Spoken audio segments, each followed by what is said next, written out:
Welcome to Luca and Miguel. Enjoy the video. You start by defining nodes and edges precisely. This matters because clarity prevents mistakes later. Once done, pick adjacency list for efficiency if edges nodes squared or matrix for constant time lookup. Make the first sketch. Place high-degree nodes centrally to reduce crossings. Label consistently.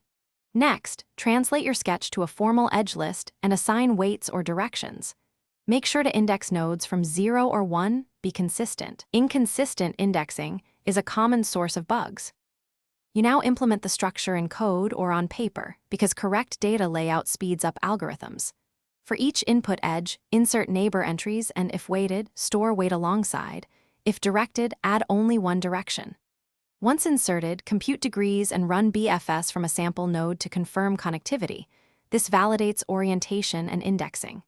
If you expect no duplicates, filter them. If parallel edges matter, keep counts. Make sure to maintain O, 1 or O.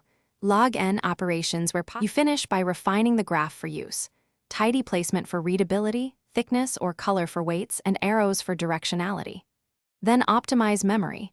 Remap node IDs to contiguous range and drop isolated placeholders because this reduces space and speeds queries. Finally, test thoroughly with edge cases, single node, complete graph, and disconnected components to catch indexing or insertion errors. If something goes wrong, print the adjacency structure and step through a single edge insertion to find where the topology diverges from expectations. Thanks for watching and please subscribe. It's the best investment you'll ever make.